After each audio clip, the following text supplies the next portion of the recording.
মহতরম দোস্ত বুজুর্গ, দ্বিতীয় প্রশ্ন করেছে হুজুর, শবে বারাত কোন দিন? দেখেন, এখন এই প্রশ্ন তার যে উদ্দেশ্য হয় এই পবিত্র রমজান যেটা 2024 সালে যেটা চলতেছে বর্তমানে, এটার কত তারিখে শবে বারাত হবে সেটা হলো এক কথা। আর দ্বিতীয়ত হলো কত রমজানে, মানে কোন কোন রমজানে শবে কদর যায়। তাহলে ভালো করে মনে রাখবেন, শবে কদর যায় 21 রাত্রিতে, 23 রাত্রিতে, 25 রাত এবং 27 রাত এবং 29 রাত। এই বেজোড়া রাতগুলির মধ্য থেকে যে কোনো একটি রাত্রিতে শবে কদর যায়। সুতরাং আমরা এই সবগুলি রাত্রিতে যতটুকু সম্ভব আমরা জাগরণ করে ইবাদত করি। আরেকটি সহজ পন্থা আমি আপনাদের বলে দিই, যেটা সাধারণত আমাদের 27 রমজানে আমরা সকলে রাত্রি জাগরণ করে ইবাদত করি। আর এই রাত্রিতে যেগুলি ইবাদত আমরা করব সেই ইবাদতের নামে কদর ইবাদত বলা হয়। তো আমরা সাধারণত যেটা ইবাদত 27 রাত্রিতে জাগরণ করে করি, ঠিক আছে, আমরা 27 রাতটা পরিপূর্ণ আমরা জাগরণ করে সেটাকে যাপন করি, সেটাকে আমরা ইবাদতে মুজায়্যান করি।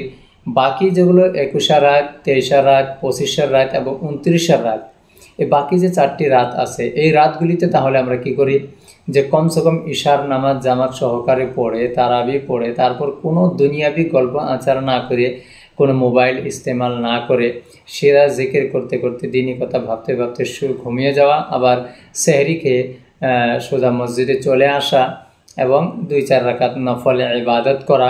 তাহলে সেই দিয়ে রাত্রে যদি শবে কদর যায়, সেই শবে কদরের ফজিলত অবশ্যই সে হাসিল করে নেবে।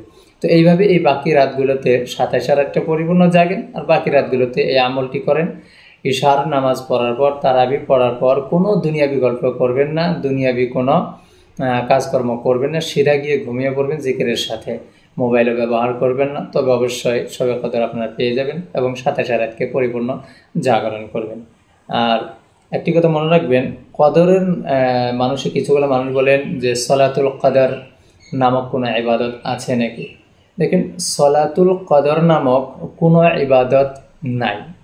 এবার কদরের রাত্রিতে আপনি যে নামাজই পড়বেন সেটা কদরের নামাজ হবে। আপনি সিধা হিসাবে আপনি কি করুন, 2 রাকাত নফলের নিয়ত করে 2 রাকাত করে আপনি নামাজ পড়তে থাকুন, সবগুলি কি হয়ে যাবে, কদরের নামাজ হয়ে যাবে। এবার একটি কথা, যে হুজুর ইমাম সাহেবগণ, আমাদের হুজুরগণ যে একটি নামাজ বলেন সালাতুত তাসবিহ, এই যেটা যে পড়তে বলে, এটা কি কদর রাত্রে সালাতুত তাসবিহ পড়া জরুরি নাকি? তাহলে এই বিষয়ে মনে রাখবেন, সালাতুত তাসবিহ কদর রাত্রের জন্য নয়। এটা বলা হয়েছে জীবনে একবার সালাতুত তাসবিহটা দিনের ভিতরে একবার পড়তে হয়। আর যদি না পারে সপ্তাহে একবার, সেটাও যদি না পারে 15 দিনে একবার, সেটা না পারলে মাসে একবার, সেটাও যদি না পারে তারপর 6 মাসে, সেটাও যদি না পারে বছরে একবার হলেও সালাতুত তাসবিহ পড়তে হয়। কারণ সালাতুত তাসবিহর অনেক ফজিলত আছে।